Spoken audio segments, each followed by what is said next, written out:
8:33 on this Tuesday and every other Tuesday. It's Tiger Time, Fremont High School, as Scott Jensen, Executive Director of Secondary Operations, with us this morning, along with others. Good morning. Good morning, Chris. How are you? Good. All ready for Thanksgiving? We are. A short week for kids, Monday, Tuesday. Administrators will be in on Wednesday, but it's an exciting time of the year for sure. Yeah, a good time for families to even plan some sort of a trip and take some time off and come back refreshed and ready to go. It is. It's kind of getting towards the end of the quarter again, and it gets kids a quick break right here, and then they can finish strong, and then we got Christmas break. It's really going fast right now. Yeah, and sports will start up here real soon. We'll talk to Scott about that. You also brought with you Dan Moran, Washington Elementary dual language kindergarten teacher and Fremont Public Schools dual language coordinator. Welcome. Nice to have you with us. Buenos dias. ¿Cómo está usted? I've always wanted to try my radio voice on the radio. Oh, man. Check it off my list now. Good job. Good job. Wow, this is a program that's really doing well in the Fremont Public School system. Tell us more about how you got started in this.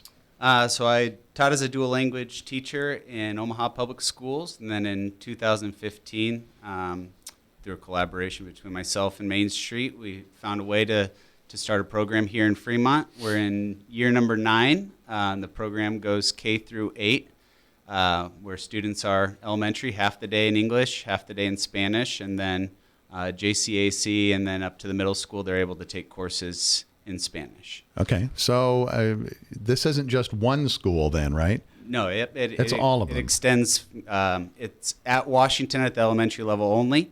We're a single section, but then it does grow. That single section or group goes all the way up through 8th grade right now. It really has a high interest. Every year we have about double the amount of families that are interested as we can accept into the program. And as of right now, I have the waiting list started up to 2027. So that kind of changes the birthing dynamic. Usually it was, a baby comes out and you make your phone calls home and to parents. But now calling me to try to get them on the waiting list is one of those first in the hospital, I assume. Wow, that is awesome to have that much response and folks excited about the program. How does it, I guess when it's kindergarten, when a kid is in kindergarten, tell what kind of things are they learning? They learn all academic subjects in both languages. So they may be in reading and writing and science one week, in Spanish and math, social studies and handwriting in English, and then the next week it will flop. So it's pretty fluid. The students, even after a couple of weeks of being in the program in kindergarten, they just see that as natural. Granted, for them, that is their school. That's just the way they started. That's why they see it. So we're seeing that in recent data that our multilingual students, our non-English native speakers, are acquiring English proficiency quicker and with higher proficiency than their peers in traditional monolingual classrooms. We see the benefit and a lot of pull of why parents want their children in there is because there is in design a rigor it'd be really hard to parallel. Just a very bright, academically inclined student that comes in and can read and write and already add and subtract in their 5, well, by having half of their day in a language they've never heard and had exposure to, that gives them the rigor and that challenge that they need. Yeah, that's for sure. So I guess what would be your goal? Is it possible to do this in all the elementary schools, in your opinion? It would be possible and advantageous. However, staffing is and will continue to be the issue.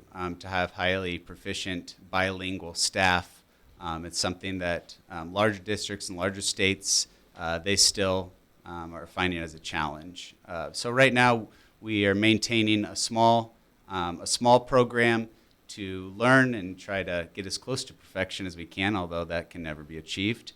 And we'll just get better and better with that. And when an opportunity extends itself to grow, then we'll take that chance. Yeah, we're talking with Dan Moran, Washington Elementary dual language kindergarten teacher and the Fremont Public Schools dual language coordinator. So I have a grandson who is in junior high at junior high. Is that right, Scott? Yeah. At the middle school. So when a kid comes in from a different school like that, is there a possibility for them to start learning? The group essentially maintains the group as they are. One is for interest, that we have a waiting list, and so when somebody leaves the program, then somebody from the waiting list comes in.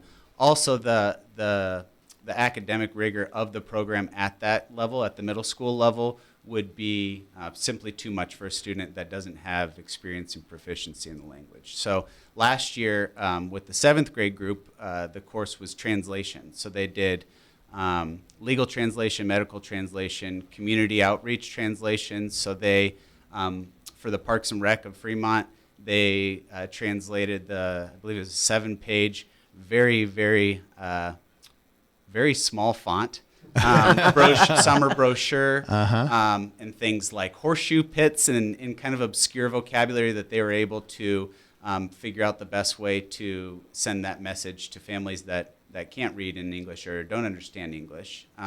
Another outreach we did was we worked with Crush, a local pizza restaurant, and they allowed us to translate their menu. So they were able to use skills from they're called borrowings, when you take a word from a language and then you use it in another language, like we use taco.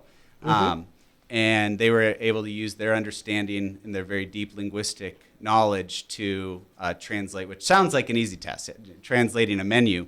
But it takes a very high level of proficiency to do, and they did it very well. So if you ever want to order in Spanish, you can head over to Crush, and thanks to those middle school students, you can. Yeah, that's awesome that they're using their skills to do stuff like that. When you started this program, about how many teachers, I guess, were dual language, and where are you now, I guess, is with the program, and how many teachers? When I started, there were 2 teachers that were interested. I started with the kindergarten group, so I was the sole dual language teacher. And the district allowed space for me to complete trainings with them over the next 2 years so that they were ready. And we've just kind of, through district communications, we've been fortunate enough to fill the spots as the program has grown. We were able to grow 2 of our teachers, meaning they went to school in Fremont, and then now they're back, and they are dual language teachers, so a couple of younger teachers, and it's very, very difficult to staff, but we're finding a way to make it work, and it's best for the families and for the students. So as you count the number of kids, about how many kids have you affected in this 9-year period? We're at right about 200. Okay. Over. Yeah, that's awesome. Man, oh man. I just think it's a great deal for our Fremont Public School systems to be able to offer that.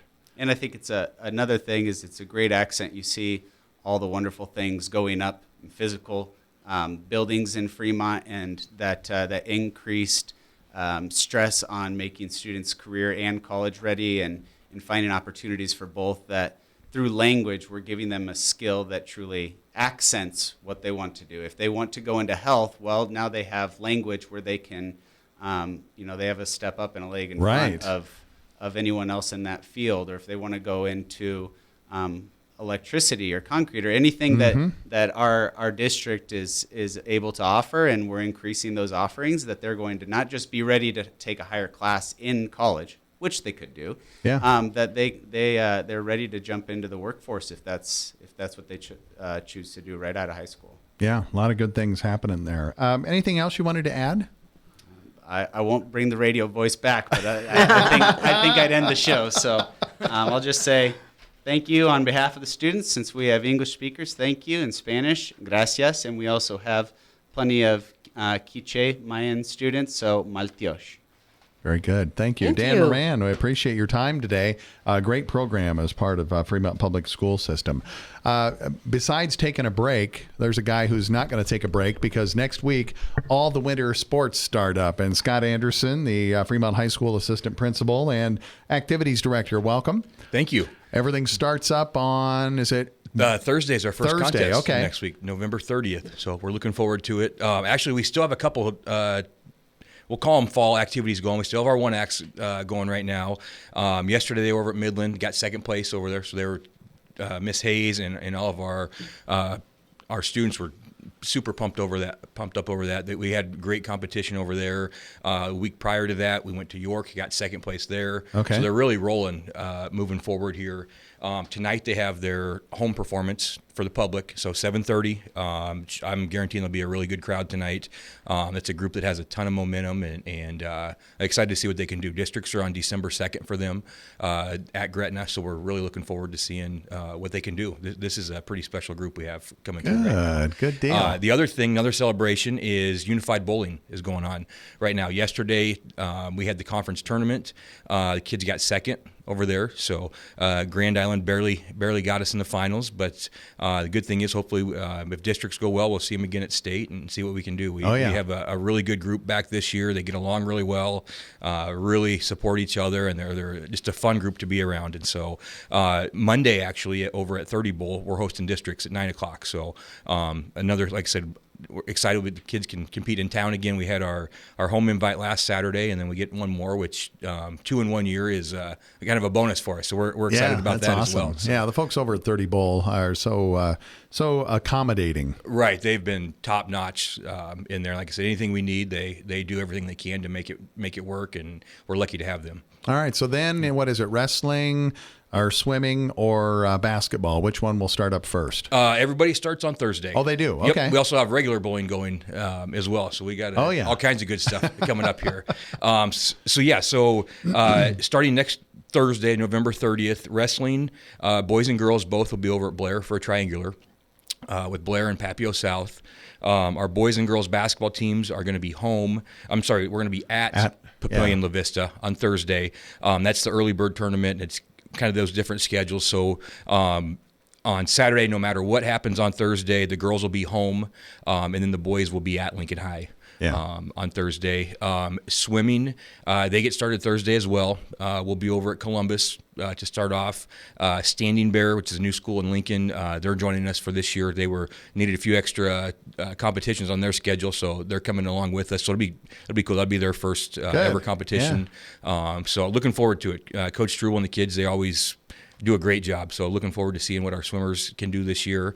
And then bowling is on December 5th. Is our first one, and so we'll be at Western Bowl against Millard West. Okay. Wrestling, boys and girls. Is there a good girls team this year? Yeah, I think numbers? the numbers are really solid. I think both our boys and girls are going to be really competitive this year. So we have a lot of young kids, or younger ones. We don't have as much experience back as we've had. We do have a few state medalists back or state qualifiers back, and then we have the new kids we have out. They're going to be tough. I think we're going to surprise some teams this year. Good deal. Well, appreciate you coming in, and I know you will. You'll have a busy week next week. Yep, looking forward to it. Not much of a break for Thanksgiving, right? No, that's right. We'll hit Thanksgiving, and then here we go right after that. Yep, so. Very good. That's Scott Anderson, Activities Director and Fremont High Assistant Principal. That brings us to Kevin Eairleywine, Executive Director of Fremont Public Schools Foundation. Welcome. Hey, Chris, how are you? Very good, very good. And you look magnificent today, by the way. Oh, thank you. You've got it all going on. You're right there. What do you have going on? Well, lots of stuff with the foundation. I do want to touch base on a couple of things that were talked about earlier, if I could. Dan Moran talked about the dual language program. That's in my other role as a HR executive director. I actually talk about the dual language program, emphasize that when I'm out recruiting future teachers to Fremont as a draw, a reason to come to Fremont. Not necessarily because they have the Spanish-speaking skills, but just because it's a great program. Yeah. And it's an innovative program for the whole state of Nebraska. And we're very fortunate to have Dan leading that for us.